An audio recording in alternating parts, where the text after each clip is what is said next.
Hello everyone, তো এটা একটা সিটেটে আওয়া কোয়েশ্চেন। বাংলায় যদি হয় কোয়েশ্চেনটা, মানে এমন একটা বড় সংখ্যা বার করতাম যেটায় 87 ভাগ করলে 7 বাকি থাকে রিমাইন্ডার, আর 123 ভাগ করলে 3 বাকি থাকে রিমাইন্ডার।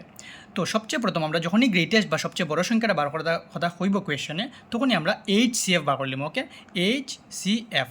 ওকে, কিন্তু কোন নাম্বারটা এনতের বার করতাম? এটার কি বার করতাম? HCF না, আমরা সবচেয়ে প্রথম দেখো রিমাইন্ডার কত রয়েছে।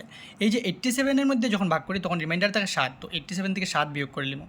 123 যখন ভাগ করি রিমাইন্ডার থাকে 3, তখন 123 থেকে 3 বিয়োগ করে নিলাম। তার মানে আমি ফাইলেসি বিয়োগ করে 80 আর 120। এখন আমি 80 এবং 120-এর HCF বার করলাম। HCF বার করে দুইটা টেকনিক আছে, আমি প্রথমে এটা শিখাই। প্রথমে লগিয়া 80 এবং 120-এর আমরা এরকম রস্যভাগ করে নিলাম। তখন আমরা এমন একটা সংখ্যা লিমু যেটা দিয়ে দুটোটারে ভাগ যায়। 2 দিয়া দেখছি আমরা 40 বার গেছে, 2 দিয়া 120-এ 60 বার গেছে। আবার 2 দিয়া দেখছি 40-এ 20 বার গেছে, 2 দিয়া 60-এ 30 বার গেছে। এরকম বলিয়া 2 দিয়া 20-এ 10 বার গেছে, 2 দিয়া 30-এ 15 বার গেছে। এখন ফাইলেছি 10 এবং 15। 10 এবং 15-রে একমাত্র 5 দিয়া যাইব। দেখো 5 দিয়া দিলে 5 দুগুণে 10, 5 দিয়া 15 দিলে 5 3 গুণে 15।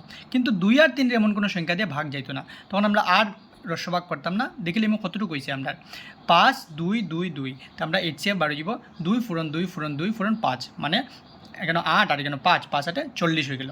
এটাই হইব আমরা ফাইনাল আনসার। তো এখন দেখি আমরা কোয়েশ্চনে কীটা করেছিল। কোয়েশ্চনটা করেছিল ফাইন্ড দ্য গ্রেটেস্ট নাম্বার। তার মানে আমরা গ্রেটেস্ট নাম্বার হইব 40, যেটা দিয়ে আমরা 87 এবং 123 যখনই ভাগ করবো, ভাগশেষ বা রিমাইন্ডার থাকবো 7 এবং 3। তুমি চাইলে পরীক্ষা করে দেখতে পারো। আচ্ছা, HCF বার করার আরেকটা টেকনিক আছে, ডিভিশন মেথড, যেটা কই আমরা। তো ডিভিশন টেকনিকটা এখানে আর ডিসকাস করলাম না, আমি নেক্সট একটা ভিডিওতে ডিভিশন টেকনিকটা ডিসকাস করবো, নাহলে ভিডিওটা বেশি লম্বা হয়ে যাব।